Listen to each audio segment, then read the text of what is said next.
ಇಂದೇ ಡೌನ್ಲೋಡ್ ಮಾಡಿ ಮತ್ತು ನಿಮ್ಮ ನೆಚ್ಚಿನ ಶೋಗಳನ್ನ ಆನಂದಿಸಿ. ಯಾಕಮ್ಮ ಏನಾಯ್ತು? ನಾನೇನು ಪಾಪಿ ಪರದೇಶಿ ಕಣಮ್ಮ. ನಾನು ಗಂಡ ಮನೆ ಬಿಟ್ಟೋದ ಅಂತ ಮಾವನ ಮನೆಯವರು ಬೀದಿಗೆ ತಳ್ಬಿಟ್ರು. ಮೊದ್ಲೇ ನನ್ಗೆ ಎತ್ತವ್ರಿಲ್ಲ. ದೂರದ ಸಂಬಂಧಿ ಇರೋಗ್ ಜಾಗ ಕೊಡ್ತಾನೆ ಅಂತ ಇವನ್ ಮನೆಗ್ ಬಂದೆ. ಈಗ ನೋಡಿದ್ರೆ ಮನೆಗ್ ಸೇರ್ಸಲ್ಲ ಅಂತಿದ್ದಾನೆ. ನೀವಾದ್ರೂ ಹೇಳಿ ತಾಯಿ. ಗಜೇಂದ್ರಾಚಾರ್ಯರೇ, ನೀವು ಕೈ ಕೊಟ್ರೆ ಒಂಟಿ ಹೆಣ್ಣು ಎಲ್ಲಿ ಹೋಗ್ತಾಳೆ? ಬಂದು ಅಂತ ಬಂದವ್ರಿಗೆ ಆಶ್ರಯ ಕೊಡೋದು ಧರ್ಮ ಅಲ್ವೇ? ನಮ್ದು ತಾನು ವಂಶನೇ ಹೊರತು ಕೊಡೋ ವಂಶ ಅಲ್ಲ. ಇದು ನಿಮಗೆ ಗೊತ್ತಿಲ್ವ ಗೋಪಮ್ಮ? ಅಷ್ಟೊಂದು ಕನಿಕರ ಇದ್ರೆ ನೀವೇ ಕರ್ಕೊಂಡೋಗಿರಿಸ್ಕೊಳ್ಳಿ. ಹೇಗಿದ್ರು ನಿಮ್ದು ದಾನ ಶೂರ ಕರ್ಣನ ವಂಶ ಅಲ್ವೇ? ಅತ್ತೆ, ಊರು ಹೊಸಾಬ್ರಿ ನಮ್ಗೆ ಯಾಕೆ? ಅವ್ರ ಸಮಸ್ಯೆನ ಅವರೇ ಪರಿಹರಿಸ್ಕೊಳ್ಳಿ. ಬನ್ನಿ ಹೋಗೋಣ. ನೋಡಿದ್ರ ನಿಮ್ಮ ಸೊಸೆನೇ ನಿಮ್ಮ ಮಾತನ್ನ ಕೇಳ್ತಾ ಇಲ್ಲ. ನನಗೆ ಬಂದ್ಬಿಟ್ರು ಹೇಳೋಕೆ ದೊಡ್ಡದಾಗಿ. ಅಮ್ಮ ಅಮ್ಮ, ನಿಮ್ದಮ್ಮಯ್ಯ ಅಂತೀನಿ. ನೀವ್ ಹೇಳಿದ ಕೆಲಸ ಮಾಡ್ಕೊಂಡ್ ಬಿದ್ದಿರ್ತೀನಿ. ನಂಗ್ ಮೂಲೆನೊಂದ್ ಜಾಗ, ಮುಷ್ಟಿ ಅನ್ನ ಕೊಡಿ ಸಾಕು. ದಯವಿಟ್ಟು ದಯವಿಟ್ಟು ಇಲ್ಲ ಅನ್ಬೇಡಿ. ನೀವು ನನ್ ಕೈ ಬಿಟ್ಬಿಟ್ರೆ ನನ್ ಕೆರೆನ ಬಾವಿನ ನೋಡ್ಕೋಬೇಕಾಗುತ್ತೆ. ನೋಡಮ್ಮ, ಇದು ನಿಮ್ಮ ಸಮಸ್ಯೆ, ನೀವೇ ಬಗೆಹರಿಸ್ಕೋಬೇಕು. ನಾವು ತಲೆ ಹಾಕೋದು ಸರಿ ಇರಲ್ಲ.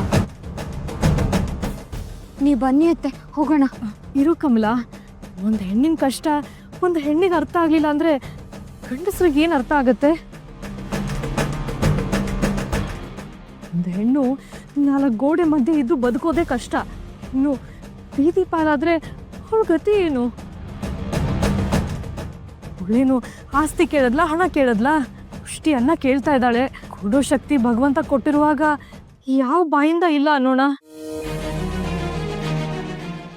ವಿಜಯನಗರದಿಂದ ವಲಸೆ ಬರುವಾಗ ಒಂದು ಮುಷ್ಟಿ ಅನ್ನಕ್ಕೂ ಎಷ್ಟು ಪರದಾಡ್ತಿದ್ರು ಅಂತ ನಮ್ಮ ಯಜಮಾನ್ರು ಯಾವಾಗ್ಲೂ ಹೇಳ್ತಿದ್ರು. ಈಗ ಅವ್ರ ಮಾತನ್ನ ಮರೆತು ಈಕೆಗೆ ಸಹಾಯ ಮಾಡಲಿಲ್ಲ ಅಂದ್ರೆ ಸತ್ತು ಸ್ವರ್ಗದಲ್ಲಿರೋ ನಮ್ಮ ಯಜಮಾನ್ರು ನನ್ನ ಖಂಡಿತ ಕ್ಷಮಿಸಲ್ಲ. ನೋಡಮ್ಮ, ನಾವು ತಿನ್ನೋದ್ರಲ್ಲಿ ನಿನಗೂ ಒಂದು ತುತ್ತು ಕೊಡ್ತೀವಿ, ಹಂಚ್ಕೊಂಡು ತಿನ್ನೋಣ. ಬಾಮ್ಮ, ನಮ್ಮನೆಗೆ ಬಾ. ಅಯ್ಯೋ ನನ್ನ ತಾಯಿ, ಎಂತ ದೊಡ್ಡ ಮನ್ಸಮ್ಮ ನಿಂದು. ನಿಂದು ಋಣನ ನಾನು 7 ಜನ್ಮಕ್ಕೂ ಮರೆಯಲ್ಲಮ್ಮ. ಅಯ್ಯೋ ಎದ್ದೇಳಮ್ಮ, ಹೇಳು. ಬಾ ಹೋಗೋಣ. ಕಮಲಾ,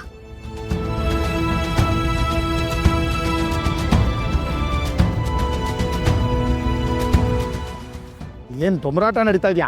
ಹೋಗ್ಲಯ್ಯ, ಹೋಗ್ಲಿ.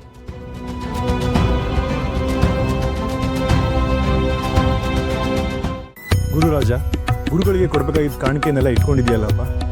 ಎಲ್ಲ ಇಟ್ಕೊಂಡಿದ್ದೀನಿ ಬಾಬಾ. ಹಾಗೆ ಛತ್ರಿನೂ ಇಟ್ಕೋ. ಈಗೇನು ಮಳೆ ಬರುತ್ತೆ? ಮಳೆ ಬಂದರೆ ಮಳೆಗೆ, ಬಿಸಿಲಿದ್ರೆ ಬಿಸಿಲಿಗೆ.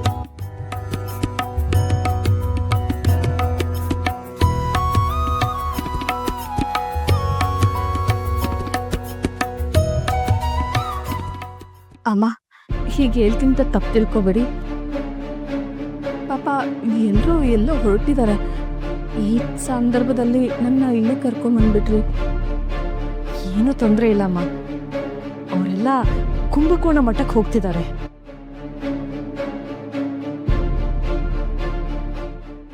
ಯಾರಮ್ಮ ಇವರು? ರಾಧಕ್ಕ ಅಂತ, ಗಜೇಂದ್ರ ಆಚಾರ್ಯರ ದೂರದ ಸಂಬಂಧಿ ಅಂತ. ಪಾಪ ಅನಾಥೆ.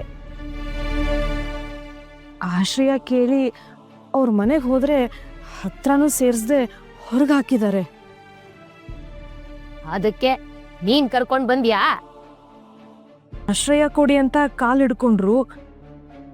ಪಾಪ ಹೆಣ್ಮಗಳು ಬೀದಿಗೆ ಬಿಡಕ್ಕಾಗತ್ತೆ? ಹಾಗಂತ ಹೋಗೋರು ಬರೋರು ಎಲ್ಲರನ್ನೂ ಕರ್ಕೊಂಡ್ ಬಂದು ಮನೆಯಲ್ಲಿ ಗುಡ್ಡೆ ಹಾಕೊಳಕಾಗತ್ಯೆ?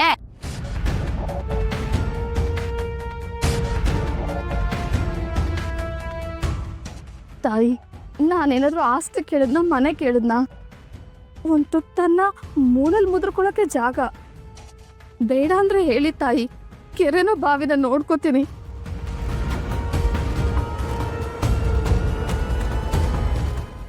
ಬಿಡ್ತು ನಮ್ಮ, ಹಾಗೆಲ್ಲ ಮಾತಾಡಬಾರ್ದು.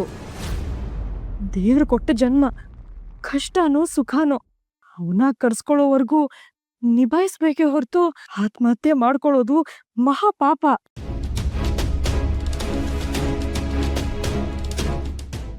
ಸೀತಕ್ಕ, ಕೋಪ ಮಾಡ್ಕೋಬೇಡ. ಇರ್ಲಿ ಬಿಡು, ನಾವು ತಿನ್ನೋದ್ರಲ್ಲಿ ಅವಳಿಗೂ ಒಂದು ತುತ್ತು ಹಾಕಿದ್ರಾಯ್ತು. ಏನೋ ಅಮ್ಮ, ನನಗಂತೂ ಸುತಾರಾಮ್ ಇಷ್ಟವಿಲ್ಲ. ಅತ್ತೆಯವರು ಅಷ್ಟು ಆಸೆ ಪಡ್ತಿದ್ದಾರೆ, ಇರೋಷ್ಟು ದಿನ ಇರಲಿ ಬಿಡಿ. ಆಹಾ, ಎಂತ ದೊಡ್ಡ ಮನ್ಸಪ್ಪ ನಿಮ್ದು. ದೊಡ್ಡವ್ರ ಬಾಯಲ್ಲಿ ದೊಡ್ಡ ಮಾತೇ ಬರೋದು. ನಿಮ್ಮ ಹೊಟ್ಟೆ ತಣ್ಣಗಿರ್ಲಿ ತಂದೆ. ಅಮ್ಮ, ನಾನೇನ್ ಕೆಲಸ ಮಾಡ್ಬೇಕು? ಇರ್ಲಿ ಬಿಡಮ್ಮ, ಈಗಷ್ಟೇ ಬಂದಿದ್ಯಾ, ಸ್ವಲ್ಪ ಸುಧಾರಿಸ್ಕೊಳ್ಳಿ.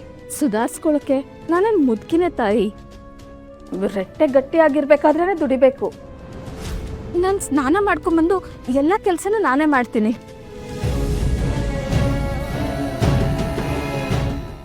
ಪಾಪ, ತುಂಬಾ ಕಷ್ಟ ಅನುಭವಿಸಿದ್ದಾರೆ ಅನ್ಸುತ್ತೆ.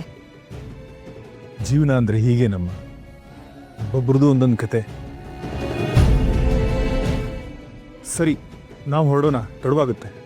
ಅಮ್ಮ, ಹೋಗಿ ಬರ್ತೀವಿ. ಸರಿ ಅಮ್ಮ, ಗುರುಗಳ ಮುಂದೆ ಸ್ವಲ್ಪ ಎಚ್ಚರಿಕೆಯಿಂದ ಇರು, ಅವರು ಮಡಿಯಲ್ಲಿರ್ತಾರೆ. ಆಯ್ತಮ್ಮ. ಹೋಗ್ಬರ್ತೀವಿ.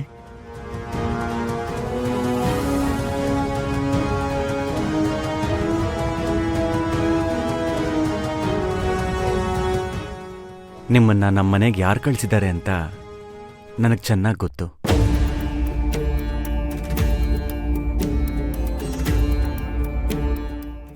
ಯಾರು ಕಳ್ಸಿಲ್ಲಪ್ಪ, ನಾನೇ ಕರ್ಕೊಂಬಂದಿದ್ದು. ಅದನ್ನೇ ಹೇಳ್ತಿದ್ದೀನಮ್ಮ. ಆ ಶ್ರೀಹರಿ ನಿನ್ನ ರೂಪದಲ್ಲಿ ಇವರನ್ನ ನಮ್ಮನೆ ಕಳಿಸಿದ್ದಾನೆ.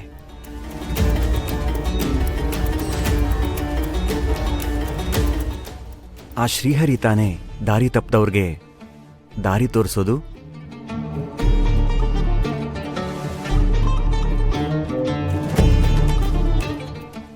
ಹೋಗಿ ಬರ್ತೀವಮ್ಮ.